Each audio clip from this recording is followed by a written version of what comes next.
हमने 30 रमजान के रोजे कंप्लीट किए, इस बार 29 का चाँद हुआ, 29 कंप्लीट किए।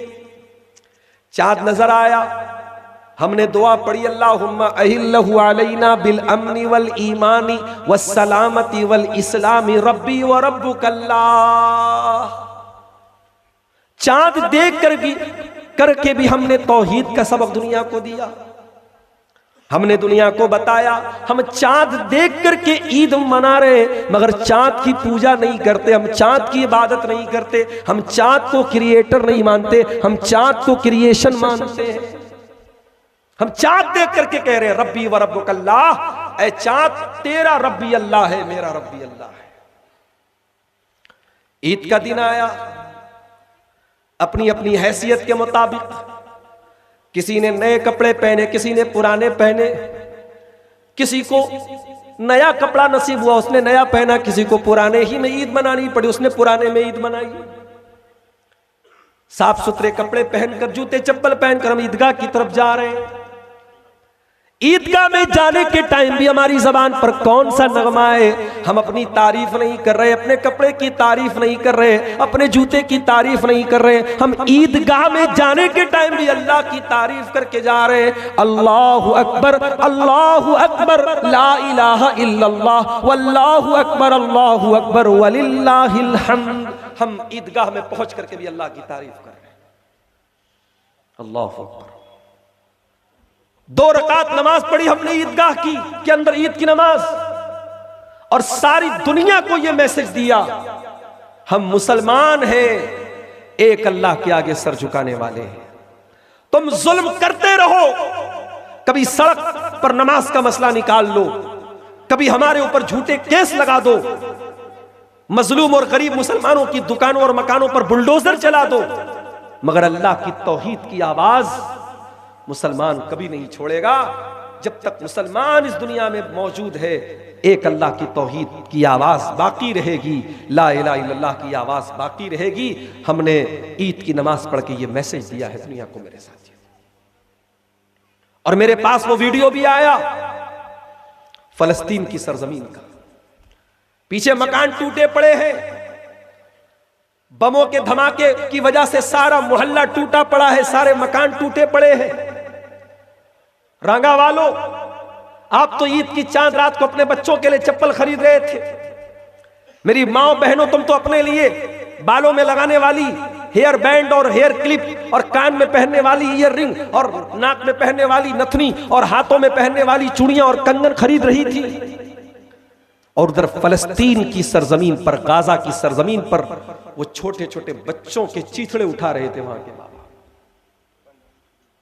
बच्चों के चीथड़े उड़ रहे हैं, औरतों के चीथड़े उड़ रहे हैं, मगर वल्लाह उनके हौसले की दाद देनी पड़ेगी, उनकी हिम्मत की दाद देनी पड़ेगी, उनकी जवांमर्दी की दाद देनी पड़ेगी।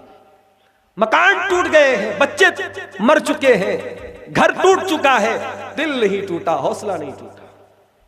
ईद की नमाज पढ़ रहे हैं, मकान टूटे पड़े हुए हैं, रहने को ठिकाना नहीं है, ईदगाह का इंतजाम भी नहीं है, वहीं जमीन पर अपना अपना मसल्ला बिछा करके ईद की नमाज पढ़ी जा रही है। उनका वीडियो देखकर मेरे प्यारे साथियों, कौन सा दर्दमंद मुसलमान है जिसकी आंख से आंसू ना जाए। इन गरीब फलस्तीनी भाइयों को भी कभी याद कर लिया करो मेरे साथी,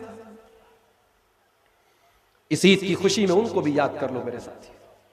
आप अपने घर में बैठ करके सेवैयां खा रहे हैं, मिठाई खा रहे हैं, उन बेचारों को एक टाइम का खाना भी मुश्किल से नसीब होता है।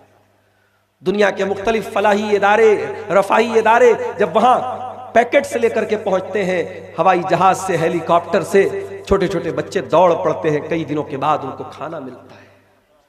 ये जिंदगी भी वो गुजारते हैं मेरे प्यारे साथी। अल्लाह हमारे उन फलस्तीनी भाइयों की मदद फरमाए।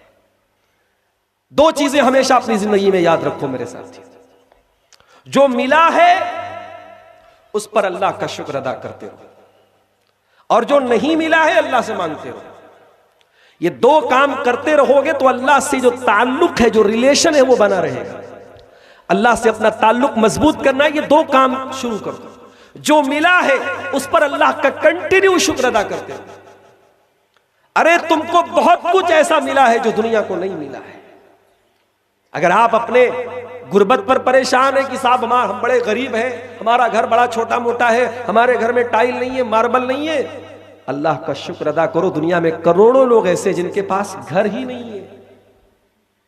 अगर आपको यह लगता है कि साहब हमारे घर में देसी चिकन नहीं बनता, हमारे घर में बेहतरीन बिरयानी नहीं बनती, हमारे घर में अच्छा खाना नहीं बनता, दुनिया के करोड़ों लोग ऐसे हैं जिनको खाना ही नसीब नहीं होता है, जिनके बच्चे भूख की वजह से मर जाते हैं, जिनकी औरतें भूख की वजह से अपना जिस्म बेच देती, अपनी इज्जत का सौदा कर लेती। जो मिला है उस पर अल्लाह का शुक्र अदा करो मेरे साथ, और जो नहीं मिला है अल्लाह से मांगते रहो, दुआएं करते रहो। ये दो काम कर लो, इंशाअल्लाह अल्लाह से ताल्लुक बहुत मजबूत हो जाएगा। आज की तकरीर में मैं आपके सामने कुरान के 15वें पारे से सूरे बनी इसराइल की आयत नंबर 23 से लेकर के 29 तक अल्लाह ताला ने 15 बातें बयान की। उन्हीं 15 बातों को मैं बयान करूंगा और उसके बाद मैं आपसे इजाजत ले लूंगा। तबीयत वैसे भी बहुत अच्छी नहीं है, बहुत लंबी तकरीर करने का प्लान नहीं है। टू द पॉइंट बात। कुरान की का 15वां पारा है, 15 बात है। ये 15 बातें अगर आपने समझ लिया, इस पर अमल कर लिया, समझो आपने पूरे दीन को समझ लिया। चलिए कुरान का 15वां पारा खोलते हैं। पहली बात, 15 बातों में पहली बात, वक़ज़ा रब्बुका अल्ला ताबुदू इल्ला इय्याह। तुम्हारे परवरदिगार का यह फैसला है कि इबादत करो तो अल्लाह की करो, अल्लाह के साथ किसी को शरीक न करो, अल्लाह का मकाम किसी और को न दो, अल्लाह के सिवा किसी और के आगे हाथ न फैलाओ, अल्लाह के सिवा किसी और के आगे सर न झुकाओ।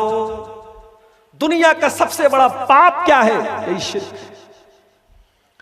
और आज अफसोस की बात यह है, हमें यह मालूम हो जाए कि भाई हमारा पड़ोसी शराब पीता है, अपनी सगी मां के साथ, अपनी सगी बहन के साथ जिना करता है, हमारा खून खौल जाएगा, इतना बड़ा पाप करता है। और आपके आसपास में शिर्क की भरमार है। कहीं कब्र पे सजदा हो रहा है, कहीं सूअर की इबादत हो रही है, कहीं कुत्ते की इबादत हो रही है, कहीं शर्मगाह की इबादत हो रही है, कहीं पत्थर के आगे हाथ जोड़ा जा रहा है, और आपको कोई फर्क नहीं पड़ता। जबकि जिना से बड़ा पाप शिर्क करना है। अपनी सगी बहन, अपनी सगी मां के साथ जिना करना उतना बड़ा पाप नहीं है जितना बड़ा पाप अल्लाह के साथ शिर्क करना है। जिना करने वाले की अल्लाह क्या माफी हो सकती है? कत्ल करने वाले की माफी हो सकती है, चोरी करने वाले की माफी हो सकती है, लेकिन शिर्क करने वाला अगर बगैर तौबा किए दुनिया से चला गया, अल्लाह ताला क्या उसकी माफी होने वाली नहीं है। ये किसका ऐलान है? खुद अल्लाह का ऐलान है। इन्नल्लाह ला यगफिरु अन युशरक बिही व यगफिरु मा दून ज़ालिका लिमन यशा। अल्लाह ताला शिर्क को माफ नहीं करेगा, शिर्क से नीचे के जो गुनाह हैं वो माफ हो जाएंगे।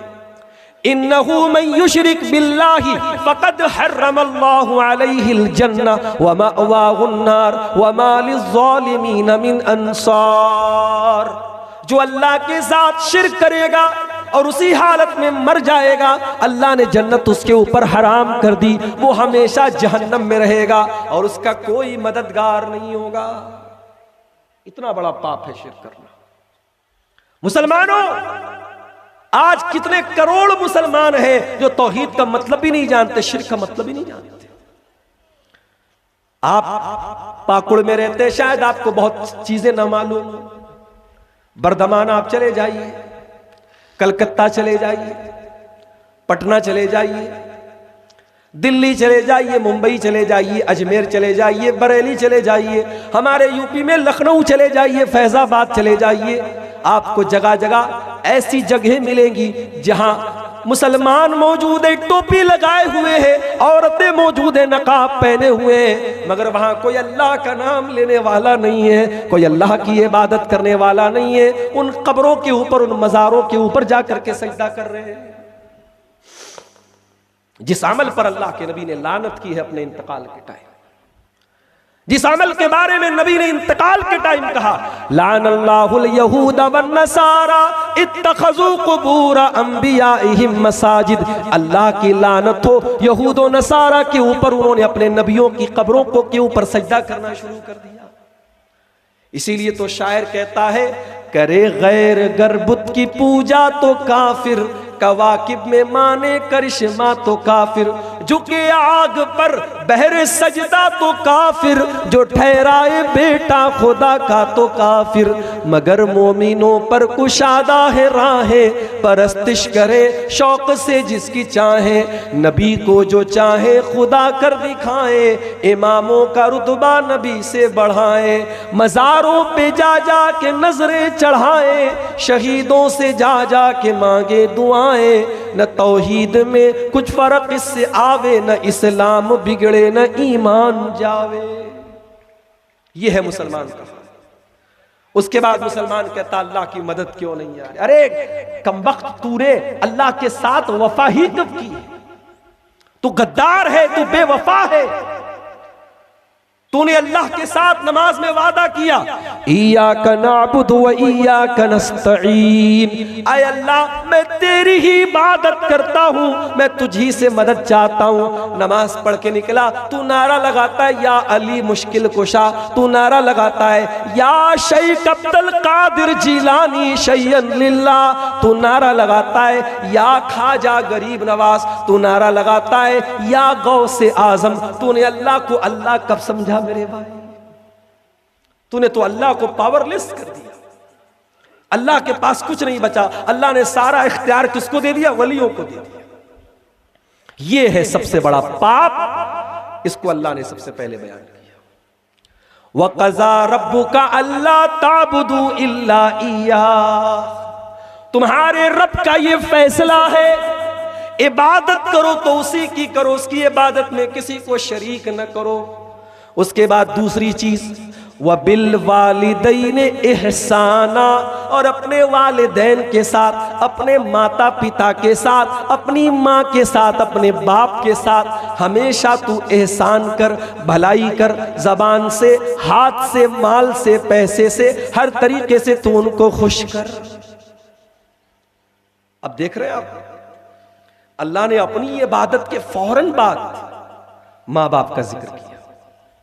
इसका मतलब यह हुआ कि अल्लाह के बंदों में अगर सबसे पहले किसी का हक हमारे ऊपर है तो हमारे पेरेंट्स का है, हमारे माँ बाप का है, हमारे माता पिता का है। आप समाज के लिए बहुत अच्छे हैं, पूरा रंगा आपकी तारीफ कर रहा है कि साहब बहुत अच्छा इंसान है। आपकी माँ आपके बारे में क्या बोलती है? आपका बाप आपके बारे में क्या बोलता है?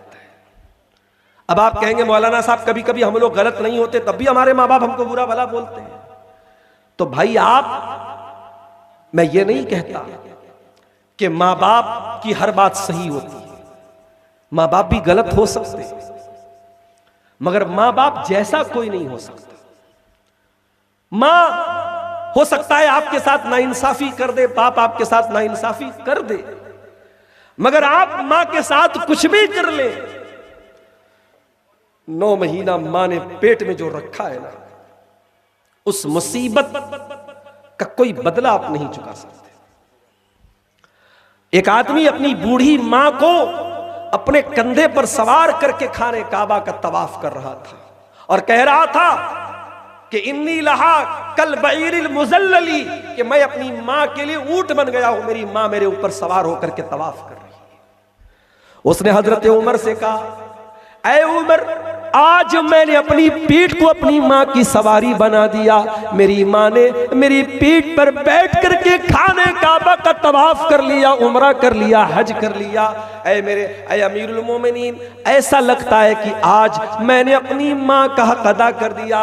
कहा, अरे जालिम, तू माँ का हक अदा करने की बात करता है, वला बेज़फ़रतिन वाहिदा, तेरी माँ ने जब तुझको जन्म दिया था, जब अपने पेट से तुझको बाहर निकाला था, तुझको पैदा किया था, जब तेरी माँ की ज़बान से जो चीख की आवाज निकली थी, जो दर्द की आवाज निकली थी, अभी तो तूने उस आवाज का भी हक अदा नहीं किया है।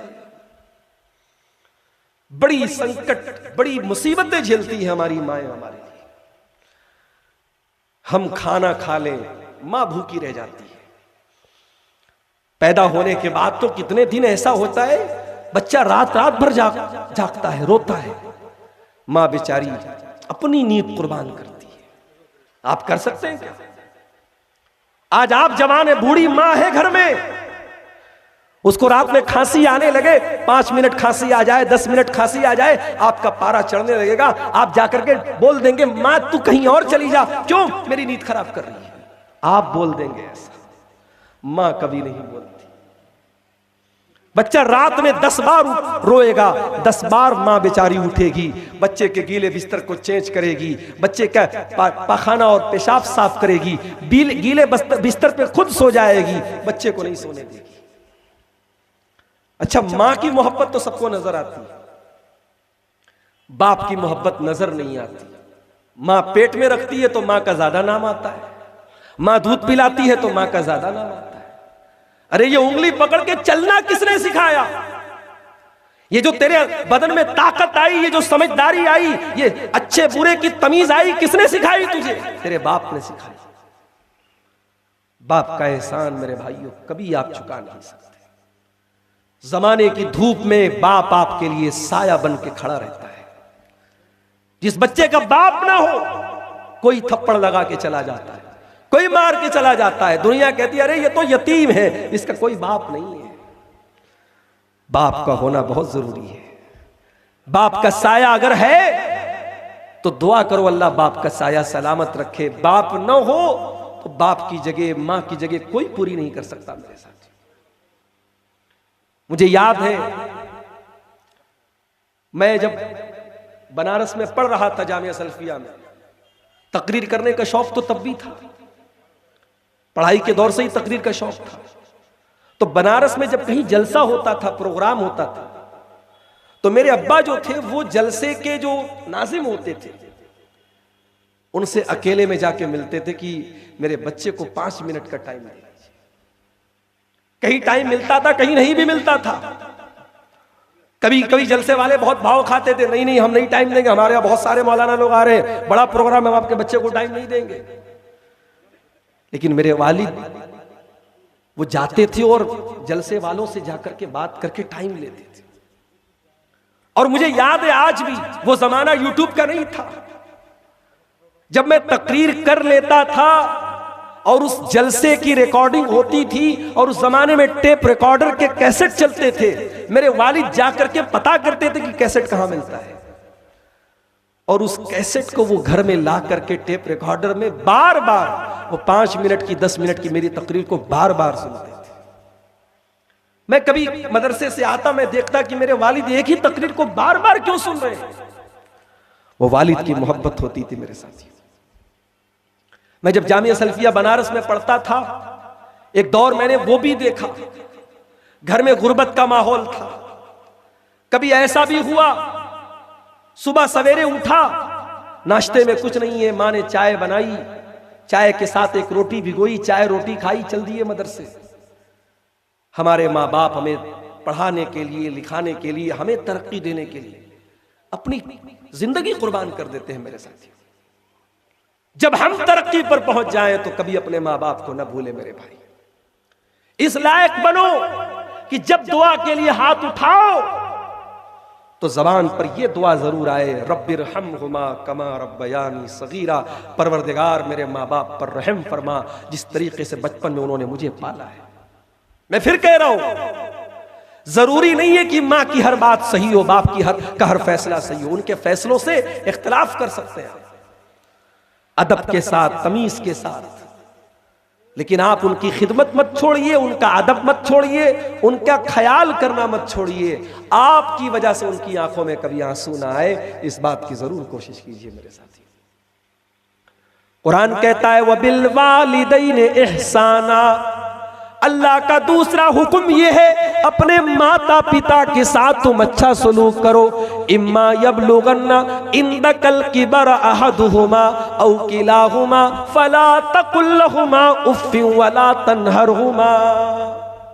जब तुम्हारे माँ बाप में से कोई एक बूढ़ा हो जाए या दोनों बूढ़े हो जाए अल्लाह ने एक का जिक्र पहले किया, यानी एक बूढ़ा हो जाए, एक अल्लाह के पास चला जाए। मां चली गई, बाप बचा, बाप चला गया, मां बची। अगर एक बचा है या एक बची है, उसका ज्यादा ख्याल रखो। कल दोनों थे, कोई कमी हुई, कोई बेशी हुई, दोनों ने एक दूसरे के साथ सुख दुख बांट लिया। अब मां चली गई, बाप अकेला बचा, बाप किससे बोलेगा? बाप चला गया, मां बची, मां को तकलीफ हुई, मां किससे बोलेगी? अकेले बैठ करके आंसू बहाएगी। तो जो अकेला बचा है, कुरान उसका पहले जिक्र करता है, इम्मा यबलुगन्ना इंदकल की बरा अहदुहुमा, जब तुम्हारे माता पिता में से कोई एक बूढ़ा तुमको मिल जाए या दोनों बुढ़ापे में मिल जाए, फला तकुल लहुमा उफ़्फ़िन, तो उनको उफ भी न कहना, उनको उफ भी न कहना। वला तनहरहुमा, उनको डांटना नहीं। वकुल लहुमा कौलन करीमा, उनसे अदब से बात करना, तमीज से बात करना। अल्लाह ने ये नहीं कहा अच्छे तरीके से बात करना, अल्लाह ने कहा कौलन करीमा, यानी तुम्हारी बात इतनी प्यारी हो कि तुम्हारी बात करीम बन जाए। करीम बोलते हैं अरबी में एक्सीलेंट को, इसको हिंदी में बोल सकते सर्वोत्तम, बंगला में भी आप बोल सकते सबसे भालो, सबसे अच्छी। यानी तुम्हारा जो वक्तव्य है अपने माँ के साथ, अपने बाप के साथ, तुम्हारा जो बोलने की शैली है, तुम्हारा जो बोलने का अंदाज है, तुम्हारी जो बात है, तुम्हारी जो वॉइस है, आवाज है, वो हमेशा सॉफ्ट होनी चाहिए अपनी माता के साथ, अपने पिता के साथ। उसके बाद फरमाया वक़्फ़िज़ लहुमा जनाह ज़ुल्ल मिनर रहमा, और अपने माँ के लिए, अपने बाप के लिए हमेशा अपने आप को बिछा देना, अपने आप को डाउन कर लेना, अपने आप को नीचा कर लेना। माँ से ऊंचा बनने की कोशिश न करना, बाप से ऊंचा बनने की कोशिश न करना। कभी ऐसा भी होता है, बेटा ज्यादा पैसा कमा लेता, बाप से बोलता अरे आपने क्या किया है? मैंने सब बनाया है। अरे तूने सब बनाया, तुझको किसने पैदा किया? तेरे सर में जो ये दिमाग आया, ये दिमाग तुझको किसने दिया? वो बाप है तेरा। तो जितनी भी तरक्की कर ले, तू उसका बेटा ही रहेगा। इसलिए कभी बाप से सुपीरियर बनने की कोशिश न करो, मां से कभी सुपीरियर बनने की कोशिश न करो। और फिर अल्लाह ने दुआ सिखाई, वक़ुर रब्बिरहमहुमा कमा रब्बयानी सगीरा, और ये दुआ पढ़ते रहना, ऐ मेरे परवरदिगार, मेरे माँ बाप पर तू रहम फरमा, जिस तरीके से उन्होंने बचपन में मुझको पाला है, मेरी तरबियत की है। तो ये दो चीजें होंगी। उसके बाद अब अल्लाह ताला एक हमें नसीहत करता है। कोई इंसान कह सकता है अय अल्लाह, मैंने माँ का बहुत ख्याल किया, मैंने बाप का बहुत ख्याल किया, लेकिन माँ को खुश न कर सका, बाप को खुश न कर सका। माँ चली गई, बाप चले गए, मुझसे नाराज रहे। अय अल्लाह, मैंने कोई तकलीफ नहीं पहुंचाई। हाँ, माँ ने ना इंसाफी की, मैं बोल पड़ा, बाप ने ना इंसाफी की, मैं बोल पड़ा, लेकिन माँ के साथ कभी बदतमीजी न की, बाप के साथ कभी बदतमीजी न की। अय अल्लाह, मैंने तो कोई तकलीफ नहीं पहुंचाई, लेकिन माँ मेरी मुझसे नाराज रही, बाप मेरा मुझसे नाराज रहा। अय अल्लाह, मैं कहाँ जाऊं, मैं किधर जाऊं? अल्लाह फरमाता है रब्बुकुम आलमु बिमा फी नुफूसिकुम इन तकूनु सालिहीन फइन्नहु काना लिल अव्वाबीन गफूरा। अल्लाह कहता है कि तुम्हारे दिल में क्या चल रहा है अल्लाह को पता है। अगर तुम्हारा दिल साफ है, तुमने माँ को तकलीफ नहीं पहुंचाई, बाप को तकलीफ नहीं पहुंचाई, कोई बात नहीं, अल्लाह ताला ऐसे लोगों को माफ कर देता है जो अल्लाह की तरफ बार बार रुजू करते हैं, तौबा करते हैं। अगर तुम्हें लगता है कि तुमने माँ को तकलीफ पहुंचाई है, बाप को तकलीफ पहुंचाया, बार बार अल्लाह से तौबा करो, अल्लाह माफ कर देगा। तो कितनी चीजें हो गई रागा वालों? दो चीजें हो गई।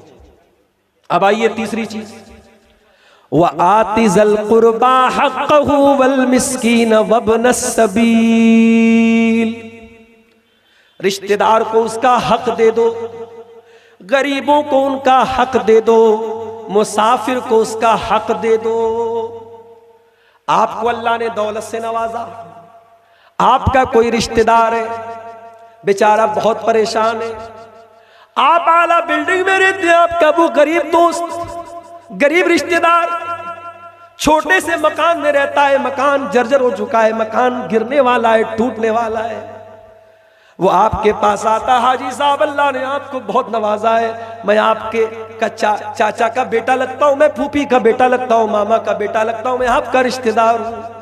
अरे हाजी साहब मेरा मकान टूट रहा है, गिर रहा है, चंद हजार रुपये दे दो, मैं अपने मकान की मरम्मत कर लूं, ज़कात का दे दो, खैरात का दे दो।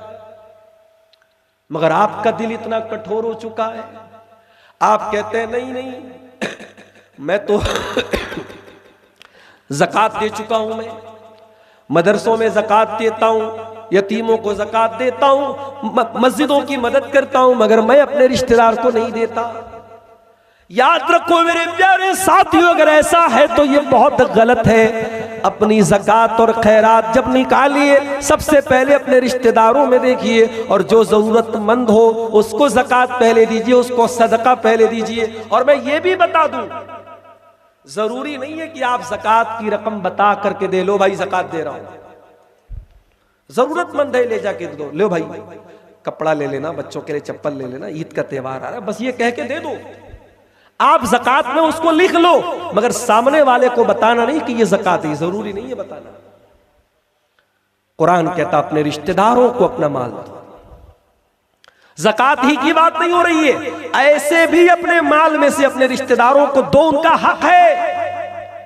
वल मिस्कीन, और गरीबों को दो, वब्न सबील, और जो मेहमान तुम्हारे घर में आए। ओ मेरी प्यारी माँ बहनों, कभी मेहमान का नाम सुन करके तुम्हारे माथे पर बल न पड़ जाए। मेहमान जब तुम्हारे घर में आता है, अल्लाह का शुक्र अदा करो। अगर नेक मेहमान आया है तो तुम्हारे घर में रहमत लेकर के आया है।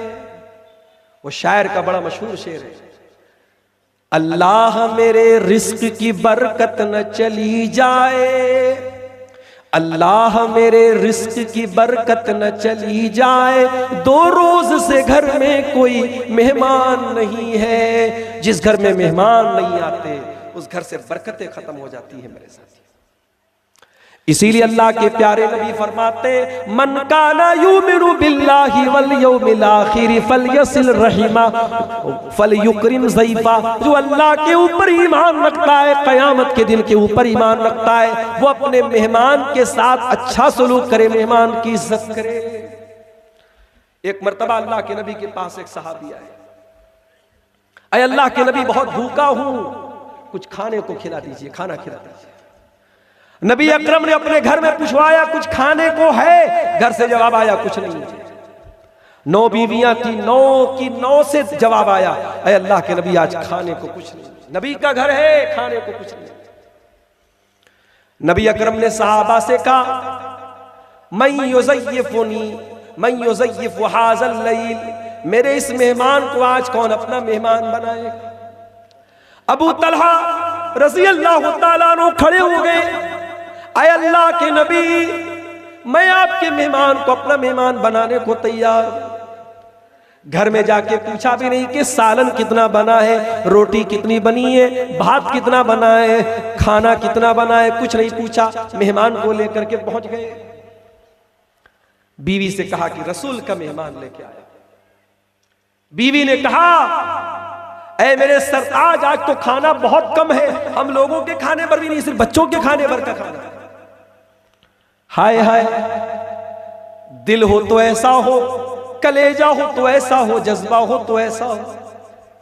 कहा है मेरी बीवी, बच्चों को बहला फुसला के सुला दे, मेहमान को लेके आता हूं, खाने के टाइम प्लेट मेरे सामने भी रख देना, प्लेट मेहमान के सामने भी रख देना, और जब खाने का टाइम आए तो चिराग की बत्ती बुझा देना। अंधेरे में मैं मुंह चलाऊंगा, मेहमान खा लेगा, मेहमान का पेट भर जाएगा, हम दोनों भूखे रह जाएंगे, बच्चे भूखे सो जाएंगे, हमें अल्लाह इसका बेहतरीन बदला देगा। चुनांचे ऐसा ही हुआ। अबू तलहा मेहमान को लेकर के आए, बीवी ने बच्चों को सुलाया, अबू तलहा ने खाली प्लेट सामने रखा, खाने वाली प्लेट मेहमान के सामने रखा, चराग की बत्ती बुझा दी, मेहमान ने खाना खा लिया, पेट भर गया, अल्लाह का शुक्र अदा किया।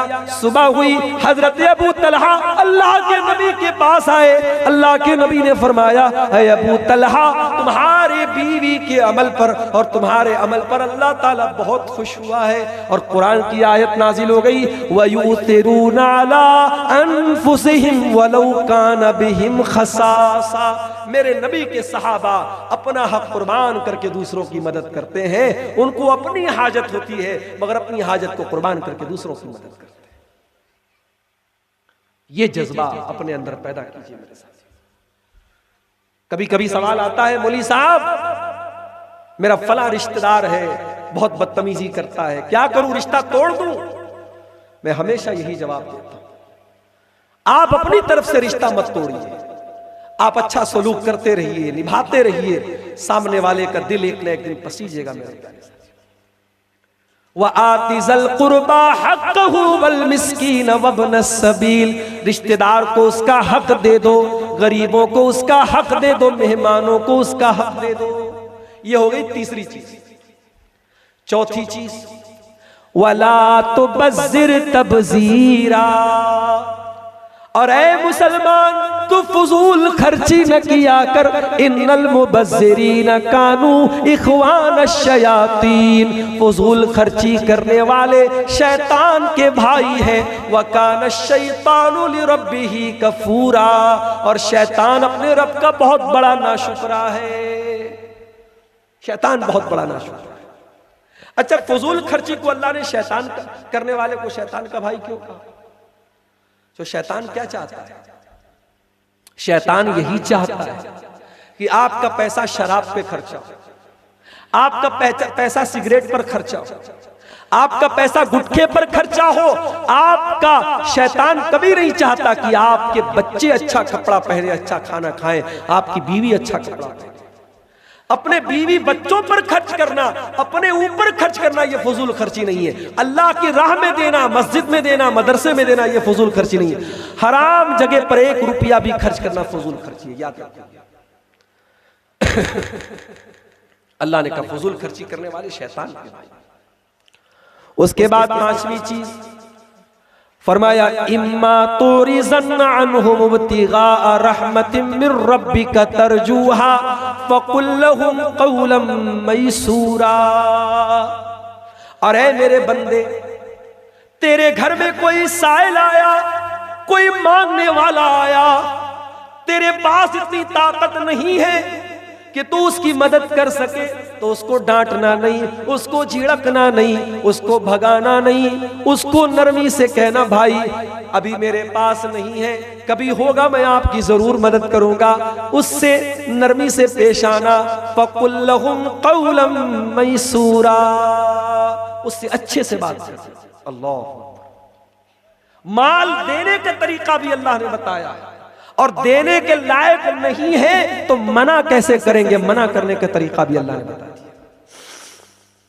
उसके बाद जो आयत पढ़ने जा रहा हूं, अगर निर्मला सीतारमण जी और भारत के नहीं पूरी दुनिया के फाइनेंस मिनिस्टर्स अगर इस आयत को समझ ले, देश की अर्थव्यवस्था चलाना आसान हो जाएगा। कुरान की यह आयत इकोनॉमी की बुनियाद है, अर्थव्यवस्था की बुनियाद है। इस आयत पर अमल कर लो, देश सुधर जाएगा, घर सुधर जाएगा।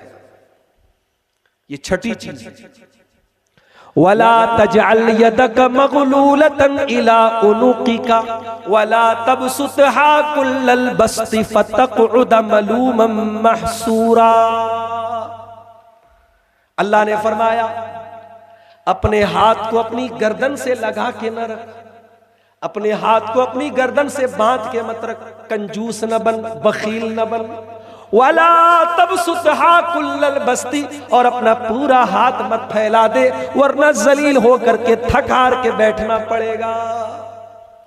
क्या मतलब ये है कि देश के पास पैसा नहीं है तो बिला वजह कर्जा मत लो।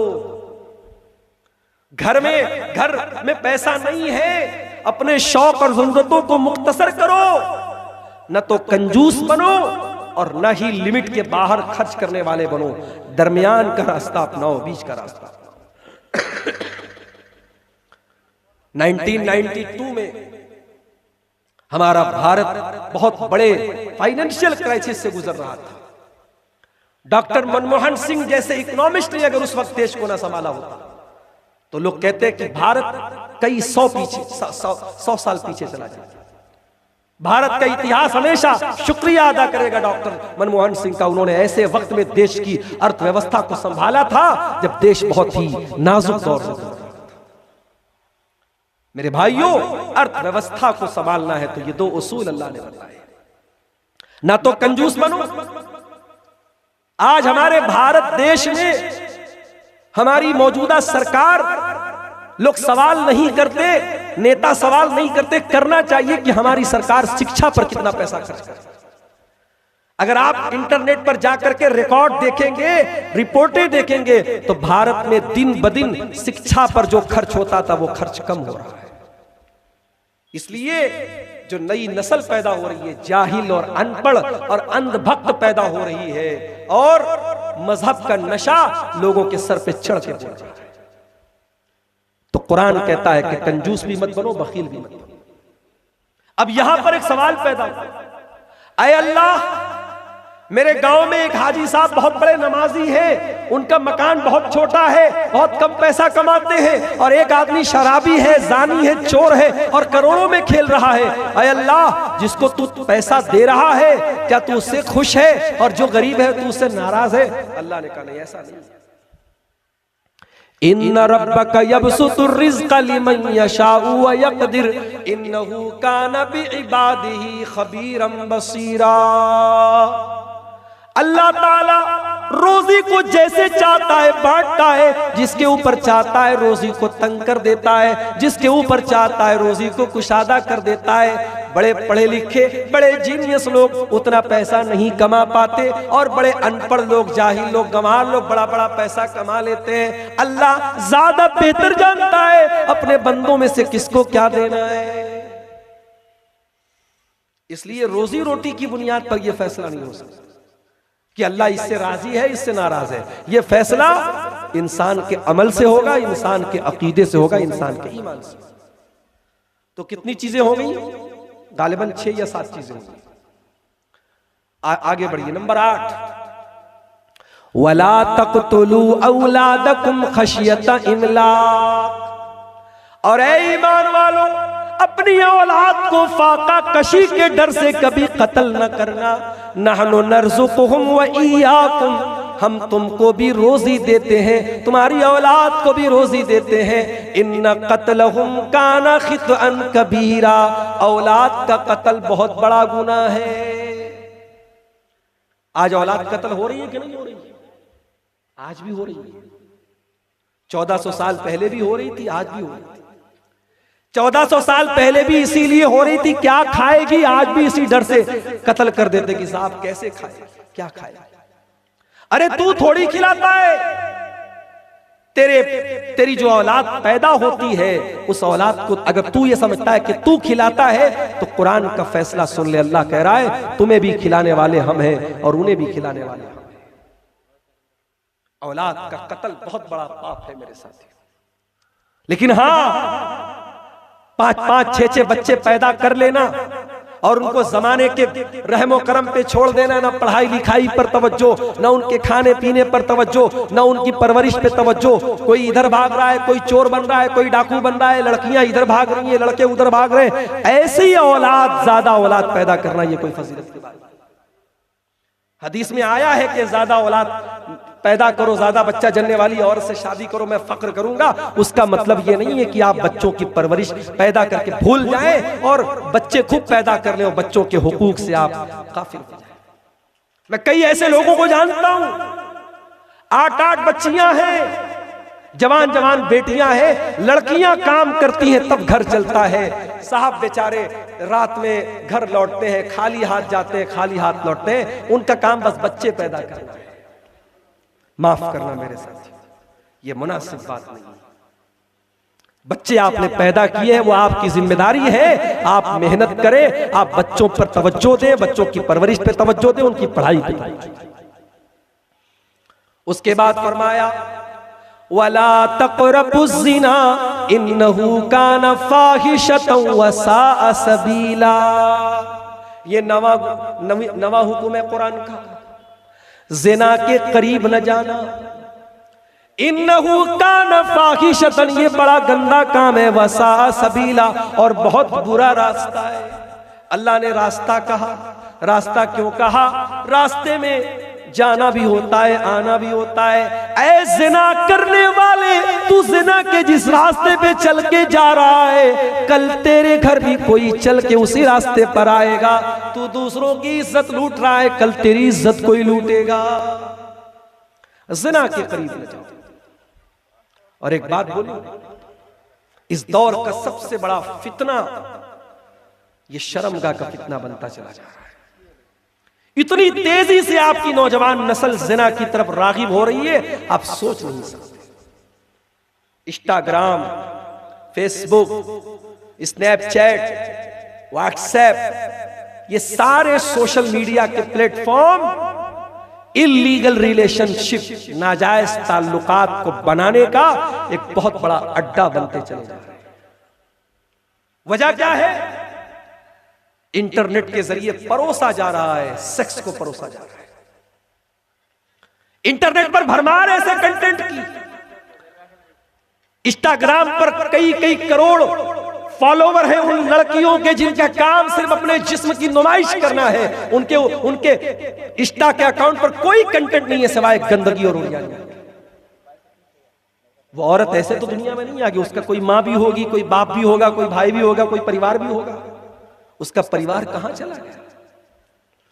अभी मैं बर्दमान से पाकुड़ आ रहा था, परसों ट्रेन पर था मैं, स्टेशन आया, रामपुर हाट आया, नलहाटी स्टेशन आया। हर स्टेशन पे क्या देखता हूं?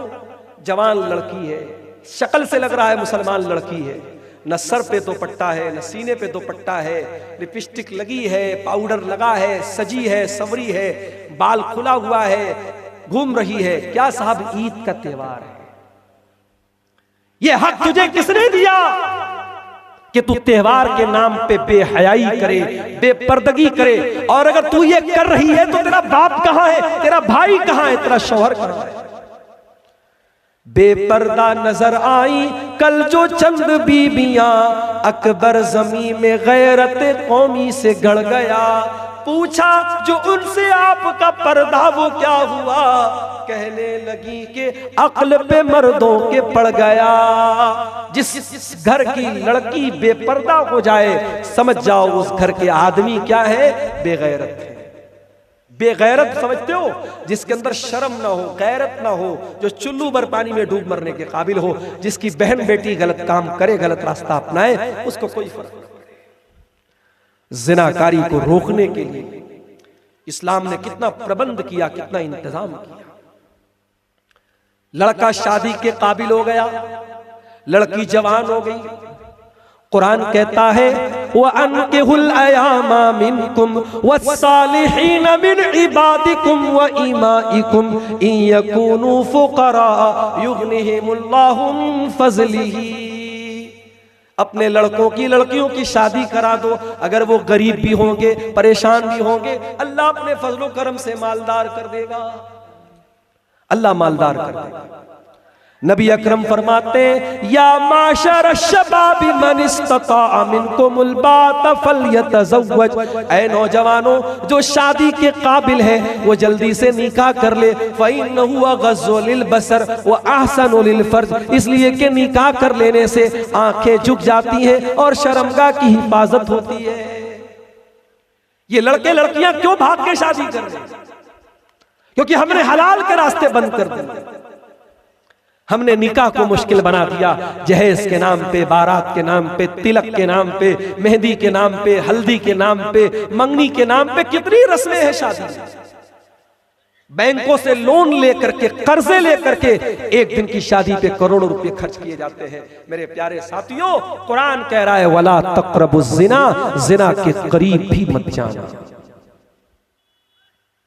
और आगे बढ़िए, नंबर 10, वला तक़्तुलुन नफ्सल्लती हर्रमल्लाहु इल्ला बिल हक़्क़ि। और ऐ मेरे बंदो, किसी निर्दोष की हत्या न करना, किसी इनोसेंट पर्सन को, किसी बेकसूर को कत्ल न करना। वमन कुतिला मज़लूमन फ़क़द जअलना लिवलिय्यिही सुल्ताना फ़ला युसरिफ़ फ़िल क़त्ल इन्नहु कान मंसूरा। और जिसका भाई कत्ल कर दिया गया, जिसका बेटा कत्ल कर दिया गया, जिसका बाप कत्ल कर दिया गया, शरीयत ने उसको राइट दिया, सामने वाले से चाहे तो बदला ले ले, क़िसास ले ले, सामने वाले को भी कत्ल कर दे, और चाहे तो बदले में पैसा ले ले, एक बड़ा अमाउंट ले ले, जिसको शरीयत में दियत कहा जाता है। ये अल्लाह ताला ने ऑप्शन दिया है किसको? जो बेचारा मर गया है, मकतूल है, उसके घर वालों को अल्लाह ताला ने चॉइस दिया है, चाहो तो सामने वाले से सजाए मौत बदला ले लो, सजाए मौत उसको भी दे दी जाए, और चाहो तो तुम दियत ले लो। 10 चीज हो गई, अब 5 चीजें और बची है, सुन लीजिए, उसके बाद आप आराम कीजिए। मुझे मालूम है कि आप हजरात भी बहुत थके हैं।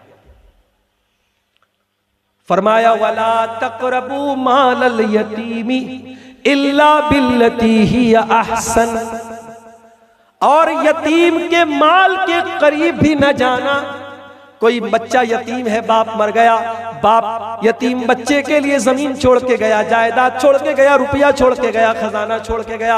अब यतीम के माल पे नाजायज कब्जा न कर लेना, यतीम के माल के करीब न जाना। हत्ता यबलुग अशुद्दा, यहां तक कि वो यतीम बच्चा जवान हो जाए, जवान हो जाए, उसका माल उसके हवाले कर दो। यतीम का माल अपने पेट में न डालो मेरे साथी। आज दुनिया में बहुत सारे एनजीओज हैं जो यतीमों के हुकूक की बात करते हैं, मगर यतीम का पैसा डकार जाते हैं। याद रखो, यतीम का पैसा अगर नाजायज तरीके से कोई डकारेगा, कुरान कहता है इन्नल्लज़ीना याकुलून अमवालल यतामा ज़ुल्मन इन्नमा याकुलून फी बुतूनिहिम नारा। जो लोग यतीम का माल नाजायज तरीके से खा जाते हैं, वो अपने पेट में जहन्नम की आग भरते हैं। वसयस्लौन सईरा, और ऐसे लोग भड़कती हुई जहन्नम की आग में डाले जाएंगे। नंबर 11, वऔफू बिल अहदी इन्नल अहदा कान मसऊला। और ऐ मेरे बंदो, वादे को पूरा करना, वादे का अल्लाह ताला के यहाँ सवाल किया जाएगा। वादा खिलाफी ना करना, वादे को पूरा करना। मुसलमान अपने वादे का पक्का बने, अपनी जबान का पक्का बने, उसके वादे पे जान चली जाए, वचन न जाए, वो माहौल मुसलमान का बन जाए। क्यों आज कारोबार में क्यों परेशान है? क्योंकि हमारी जबान की कोई वैल्यू नहीं, हमारे वादे की कोई वैल्यू नहीं। नंबर 12, वैज़ा किल्तुम, और जब तुम सामान तौल करके दो, वज़िनू बिल क़िस्तासिल मुस्तक़ीम, जब तुम सामान तौल करके दो तो सही सही तौल के दो, और अच्छे सही तराजू के ऊपर तौल करके दो, नाप तौल में कमी ना करो। ज़ालिका खैरुन व अहसनु तअवीला, यही वो चीज है जिसका अंजाम बेहतर होने वाला है। नाप तौल में कमी करके तुम तरक्की नहीं कर सकते। तुम चोरी करके, डंडी मार के, कारोबार में फ्रॉड करके, धोखा दे करके 4 पैसे कमा भी लोगे तो कल दिन तुम उसको बाकी नहीं रख पाओगे। समाज में जो रेपुटेशन है, जो इज्जत है, वो बर्बाद हो जाएगी। इसलिए कुरान कहता है कि जब तुम सामान किसी को तौल के दो तो इंसाफ के साथ तौलो और सही तराजू के तौलो। उसके बाद फरमाया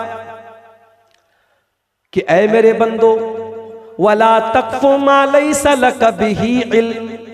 नंबर 13, वला तक़फ़ु मा लैसा लक बिही इल्म, और ऐसी चीज के पीछे न पड़ना जिस चीज की तुमको नॉलेज नहीं है। इन्न समा वल बसरा वल फुआदा कुल्लु उलाइका कान अन्हु मसऊला। तुम्हारी आंखों का भी कयामत के दिन हिसाब होगा, तुम्हारे कानों का भी हिसाब होगा, और तुम्हारे दिल और दिमाग में तुमने क्या ख्यालात लाए उसका भी हिसाब होगा। कान की हिफाजत करो, आंखों की हिफाजत करो, दिल की हिफाजत करो। सोशल मीडिया चलाने वालों, बहुत सारी झूठी खबरें, आज तो एडिटिंग का दौर है। अभी सहारनपुर यूपी के बूढ़े साहब हैं, वो यूट्यूब पर उनके कई मिलियन फॉलोअर हैं। मेरी तकरीरों पर वो होंठ चला करके वीडियो बनाते।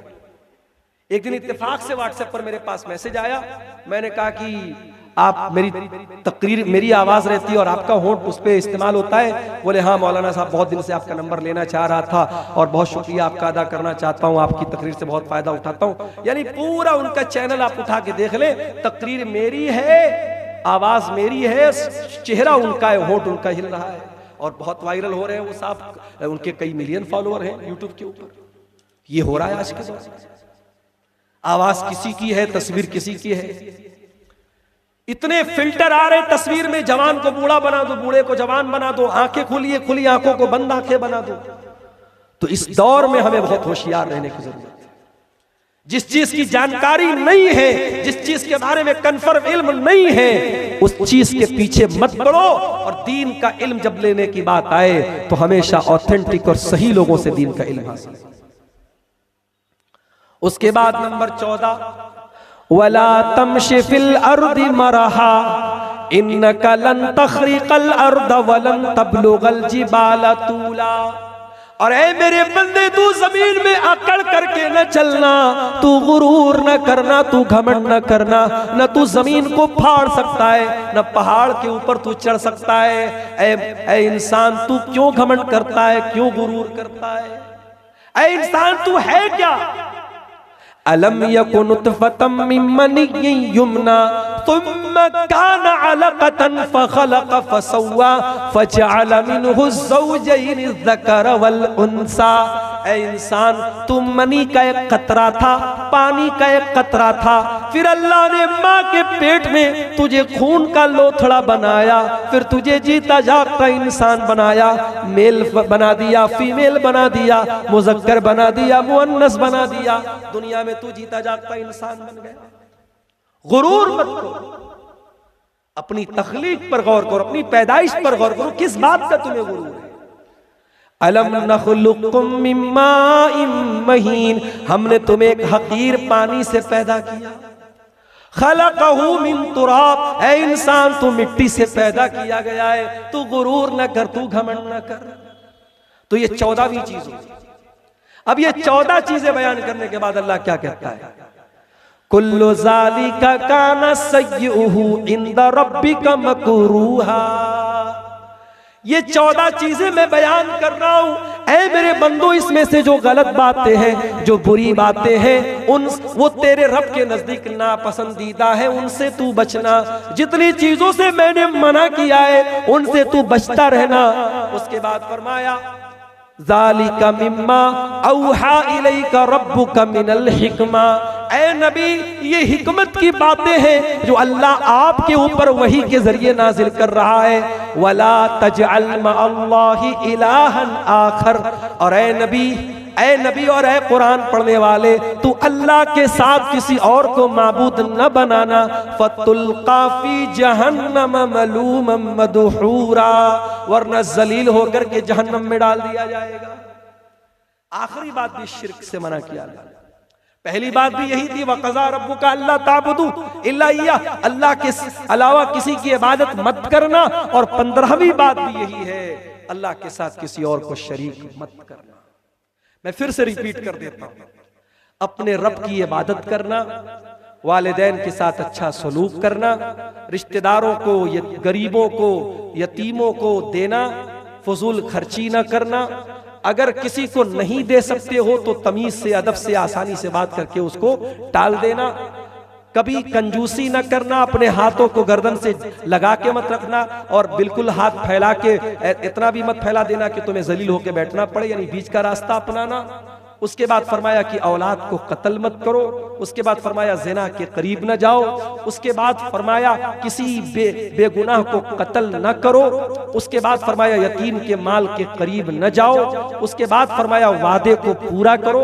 उसके बाद फरमाया कि वैज़ा किल तुम, जब तुम सामान तौल करके दो तो इंसाफ के साथ तौलो, इंसाफ के साथ नाप तौल करो, उसमें ना इंसाफी मत करो।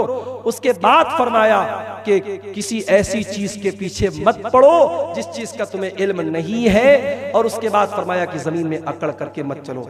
और आखिरी बात यह फरमाया कि ऐ मेरे बंदो, अल्लाह के साथ किसी को शरीक मत करो। ये 15 बातें हैं। आप कुरान का 15वां पारा खोलेंगे, आयत नंबर 23 से लेकर के 29 तक अल्लाह ताला ने ये 15 बातें बयान की हैं। इन 15 बातों में अकीदा भी आ गया, अखलाक भी आ गया, ईमान भी आ गया, हमारे समाज की इस्लाह भी हो गई, हमारे अमल की भी इस्लाह हो गई, हमारे अकीदे की भी इस्लाह हो गई। इन 15 बातों को अगर हम अपना ले मेरे प्यारे साथियों, मैं समझता हूं कि हमारी नजात के लिए यही काफी है। और आखिर में अल्लाह के नबी की हदीस, चूंकि ईद का मौका है, खुशियों का मौका है, त्योहार का मौका है, नबी की एक हदीस पढ़ के सुना के बाद खत्म करता हूं। हदीस के रावी अबू हुरैरा रजी अल्लाह ताला अन्हु है, कहते हैं कि अल्लाह के नबी ने उंगली से गिन करके बताया कि 5 चीजों को अपना लो। अय अबू हुरैरा, 5 चीजों को अपना लो। उंगली से गिन के आपने बताया, इत्तकिल महारिम तकुन अबदन नास, हराम चीजों से बचा करो, सबसे बड़े इबादत गुजार हो जाओगे। वर्ज़ बिमा कसम अल्लाहु लक तकुन अगनन नास, और तुम्हारी किस्मत में अल्लाह ताला ने जो लिख दिया है उस पर खुश हो जाओ, राजी हो जाओ, सबसे बड़े मालदार बन जाओगे। व अहसिन इला जारी का तकुन मुस्लिमा, और अपने पड़ोसी के साथ अच्छा सलूक करो, मुसलमान बन जाओगे। व अहिब्बा लिनफ्सिका मा तुहिब्बु व अहिब्बा लिअखीका मा तुहिब्बु लिनफ्सिका तकुन मोमिना, और जो अपने लिए पसंद करते हो अपने भाई के लिए पसंद करो, मोमिन बन जाओगे। और 5वीं चीज, बड़े गौर से सुनिएगा, अल्लाह के नबी फरमाते हैं 5वीं चीज जिसको अपनाना जरूरी है, वला तुक्सिरि ज़िहिका, और बहुत ज्यादा हंसा न करो। फ़इन्न कसरत ज़िहिकी तुमीतुल क़ल्बा, ज्यादा हंसने से दिल मुर्दा हो जाता है, ज्यादा हंसने से दिल मुर्दा हो जाता है। कभी कभार हंसी मजाक हो गया, हमेशा चुटकुलेबाजी करना, लतीफे सुनाना और जोक सुनाना और हंसना हंसाना, ये ठीक नहीं है।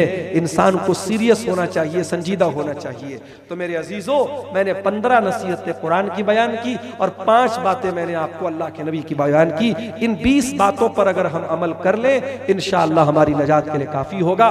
तबीयत की खराबी के बावजूद जो बातें मैंने आपके सामने रखी हैं, अल्लाह से दुआ करता हूँ रब्बुल आलमीन इन बातों पर हम सबको अमल की तौफीक अता फरमाए। रब्बुल आलमीन हमारी कमियों और कोताहियों को माफ फरमाए। रब्बुल आलमीन हमारी नेकियों को जो रमजान में हमने किया है कबूल फरमाए। अल्लाह इस मदरसे के इजलास को, जिस मदरसे के लिए आज का ये प्रोग्राम रखा गया है, अल्लाह मदरसे को दिन दूनी रात चौगुनी तरक्की अता फरमाए। अल्लाह जब तक दुनिया में जिंदा रखे, इस्लाम पर जिंदा रखे और हम सब का खात्मा ईमान पर हो। आमीन। रब्बना तक़ब्बल मिन्ना इन्नका अंतस समीउल अलीम व तुब अलैना इन्नका अंतत तव्वाबुर रहीम। व सल्लल्लाहु तआला अला नबीना मुहम्मद व अला आलिहि व सहबिहि अजमईन। वस्सलामु अलैकुम व रहमतुल्लाह।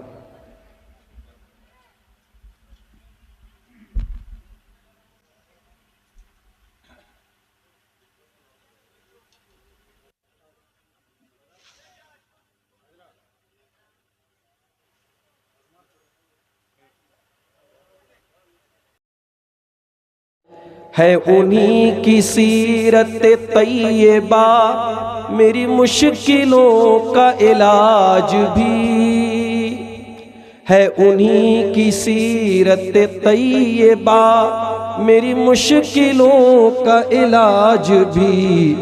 मुझे राह उनकी जो मिल गई तो दुआ करूं भी तो क्या करूं। मुझे राह उनकी जो मिल गई तो दुआ करूं भी तो क्या करूं।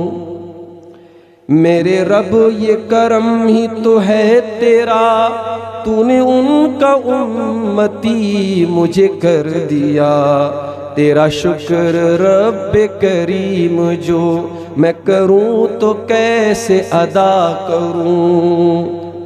ऐ इलाहे अर्ज़ो समा कभी मुझे तू बुला उनके दयार में। ऐ इलाहे अर्ज़ो समा कभी मुझे तू बुला उनके दयार में। जहाँ मुस्तफ़ा का दयार है मैं वहीं पे जाके बसा करूं। जहाँ मुस्तफ़ा का दयार है मैं वहीं पे जाके बसा करूं। मुझे उनकी राह दिखाए जा, यही राह दिल में जमाए जा, मैं भी जामे उल्फत मुस्तफ़ा तेरा नाम लेके पिया करूं। मैं भी जामे उल्फत मुस्तफ़ा तेरा नाम लेके पिया करूं। मुझे अपनी राह चलाए जा, मेरे हौसलों को बढ़ाए जा, तेरी जुस्तजू मेरी ईद हो, तेरी जुस्तजू में रहा करूं। मेरी खुल्द ज़ाहिद बेनवा यही मुता यही इल्तिजा, मैं नबी की नात लिखा करूं, मैं नबी की नात पढ़ा करूं। रुखे मुस्तफ़ा वो किताब है जो मोहब्बतों का निसाब है, वही मेरे पेश नजर रहे, यही रात दिन में पढ़ा करूं।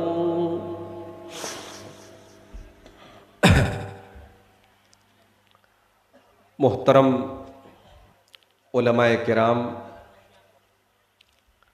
रांगा के इस इजलास में कुर्ब व जवार से आए हुए मोहतरम बुजुर्गों, नौजवान साथियों, माओ और बहनों, प्यारे बच्चों, मैं रमज़ान की 27वीं रात से मुसलसल बीमार हूं। बहुत तेज बुखार चढ़ जा रहा था और मेरे साथ साथ मेरी छोटी बच्ची भी बहुत बीमार है। कई टाइप की दवाएं खा चुका हूं, होम्योपैथ की भी, एलोपैथ की भी, मगर अब बुखार तो नहीं है, लेकिन सर्दी, जुकाम, बदन दर्द वो बराबर परेशान किए। और 1 महीना की मेहनत के बाद जब मैं बनारस पहुंचा, उसके फौरन बाद फिर ये 2-3 प्रोग्राम मेरे झारखंड में थे, मुझे आना पड़ा। और इंशाअल्लाह अब घर जाकर के कुछ कम से कम 2-4 दिन आराम मिले, तब जाकर के बदन पहले जैसी हालत में लौटेगा। मुश्किल ये होती है किसी प्रोग्राम में अगर नाम आ जाए और किसी मजबूरी की वजह से मुकर्रिर न पहुंचे, तो फिर सारी मोहब्बत और अकीदत का जो बुत होता है वो टूट जाता है। कल तक जो लोग बहुत मोहब्बत करते थे, बार बार फोन करते थे, अगर किसी मजबूरी की वजह से मुकर्रिर किसी जलसे में नहीं पहुंच पाया, तो मैंने ये भी सुना है कि यहां तक बोला जाता है, हमारे इलाके में आते हैं तब हम बताते हैं, फला जलसे में नहीं आए, फला जगह आएंगे तब हम बताएंगे। मेरे प्यारे साथियों, जलसा और तकरीर करते करते तकरीबन मुझे 13-14 साल हो चुके। इतना अंदाजा हो गया कि जलसे और स्टेज की ये जो मोहब्बत है, ये मोहब्बत कब परेशानी में बदल जाए इसका कोई भरोसा नहीं। मुकर्रिर के साथ मसाइल आ सकते हैं। अब मेरी तबीयत खराब है लेकिन मुझे आना है, तकरीर करना है। इसी तबीयत के खराब होने के बावजूद मैंने ईद का खुतबा दिया, जुमा का खुतबा दिया। लास्ट जो जुमा के रमजान का आखिरी जुमा पड़ा, जुमा के दिन मैं बुखार से तप रहा था। उसके बाद डॉक्टर क्या गया, उसने इंजेक्शन लगाया, ड्रिप लगाई मेरे हाथ में। आखिरी तकरीर जो मैंने बेंगलोर के करीब में की है, उसमें हाथ में ड्रिप लगा के मैंने तकरीर की। तो लोगों को भी ये समझना चाहिए, मुकर्रिर इंसान होता है, उसके साथ भी वो सारे मसाइल हो सकते हैं जो आपके साथ होते हैं। किसी जलसे में अगर इंसान नहीं आया है, उसकी मजबूरी को समझो और कोई बात नहीं। मेरे भाइयों, रांगा का ये प्रोग्राम जो आप देख रहे हैं, बाकायदा इस पर लिखा हुआ है तामीर और तरक्की मदरसा इस्लाहुल मुस्लिमीन के तहत ये जलसा हो रहा है। और ये जहाँ पे हम बैठे हैं, ये सरजमीन मदरसा ही के लिए बनाई जा रही है। हम अल्लाह से दुआ करते हैं रब्बुल आलमीन जल्द से जल्द यहाँ एक शानदार मदरसा हम सबको बनाने की तौफीक दे। और जिन भाइयों ने इसमें बिल्डिंग मटेरियल्स दिए हैं, चंदा दिया है, ताउन दिया है, अल्लाह सबके ताउन को कबूल फरमाए। और जो भाई अभी तक हमारे इस कार्य खैर में हिस्सा नहीं लिए हैं, पीछे रह गए हैं, मैं उनसे अपील करूंगा कि अल्लाह के वास्ते ये आपकी आखिरत का इन्वेस्टमेंट है। दुनिया में आपने बहुत इन्वेस्टमेंट किया होगा, जन्नत के लिए और आखिरत के लिए अगर कुछ बनाना चाहते हैं, ये मदरसा है जहां बच्चे पढ़ेंगे, दीन की तालीम हासिल करेंगे। और इलाके में ज़रूरत भी है ऐसे मदरसे की, इसलिए इस मदरसे की ज़मीन में और इसकी बिल्डिंग में आप ज़रूर ताउन करें। अल्लाह ताला आप सबको इसकी तौफीक अता फरमाए। मेरे भाइयों, हम और आप अभी ईद उल फित्र के त्यौहार से फारिग हुए। हमारे दो ही त्यौहार हैं, एक ईद उल फित्र, एक ईद उल अजहा है। और हमारे दोनों त्यौहार बहुत ही साफ सुथरे त्यौहार हैं। हमारे किसी त्यौहार में न नाच गाना है, न दूसरे की इबादत गाह के सामने जाकर के डांस करना है, न शराब पीना है, न हंगामा करना है, न किसी को गाली देना है। हमारा दोनों त्यौहार बहुत ही पाक साफ त्यौहार है। ईद का त्यौहार आया, दुनिया के करोड़ों मुसलमान ईदगाह पहुंचे। हुकूमत ने उत्तर प्रदेश में आदेश जारी कर दिया, सड़क पे नमाज नहीं पढ़ सकते। मुसलमान ने कानून नहीं तोड़ा। मुसलमान पलट के पूछ सकता था। सारे मजहब वालों के लिए सड़क पर इबादतें हो सकती हैं, जुलूस निकल सकते हैं, यात्राएं निकल सकती हैं। सावन के महीने में बनारस से इलाहाबाद का, प्रयागराज का जो हाईवे है, एक तरफ का रास्ता पूरा ब्लॉक हो जाता है। तब तो मुसलमान ने नहीं कहा कि साहब आप तो सड़क पर अपनी इबादत कर रहे हैं। जब भारत का संविधान यह कहता है कि भारत में मजहब के आधार पे, धर्म के आधार पे किसी के साथ कोई भेदभाव नहीं होगा, तो कैसे यह भेदभाव हो रहा है? इसी भारत के एक स्टेट में ऐलान किया गया कि ईद की छुट्टी कैंसिल कर दी जाती है, ईद पर छुट्टी नहीं होगी। सदियों से चली आ रही थी नफरत, अब बाकायदा खुल करके हो रही है। और इसमें बहुत बड़ा रोल अदा कर रहे हैं ये न्यूज चैनल, जिनका काम हो चुका है चमचागिरी करना, चापलूसी करना और हुकूमत के तलवे चाटना। और अभी आप हालात देखिए, वो सो कॉल्ड पॉलिटिकल पार्टियां जिन पर हमें बड़ा नाज था कि साहब ये सेकुलर पार्टियां हैं, जब हमारा मुद्दा आया, हमारी मस्जिदों का मुद्दा, हमारी ईदगाह का मुद्दा, हमारे कब्रिस्तान का मुद्दा, आप क्या समझते हैं? ये वक्फ बिल क्या है? ये वक्फ बिल अगर वाकई में पास हो गया, किसी भी ईदगाह को, किसी भी कब्रिस्तान को, किसी भी मस्जिद को विवादित बना के ताला लगा दिया जाएगा, कब्जा कर लिया जाएगा, आप कुछ नहीं कर सकते।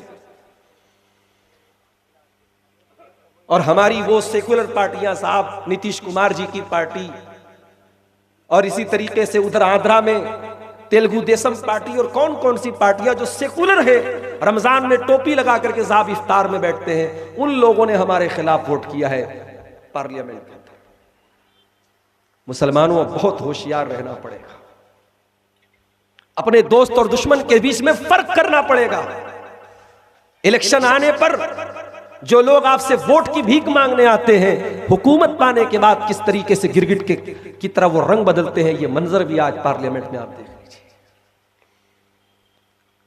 इन हालात में मुसलमानों ने ईद का त्यौहार मनाया और मुझे बहुत खुशी है, हमने बहुत शांति के साथ मनाया, कहीं कोई हंगामा नहीं हुआ। और याद रखो, मुसलमान के त्यौहार में हंगामा हो भी नहीं सकता। जो हंगामा करे वो मुसलमान का त्यौहार, जिस त्यौहार में हंगामा हो वो त्यौहार मुसलमानों का हो ही नहीं सकता। हमारा त्यौहार तो बड़ा सीधा साधा सरल त्यौहार है मेरे साथ।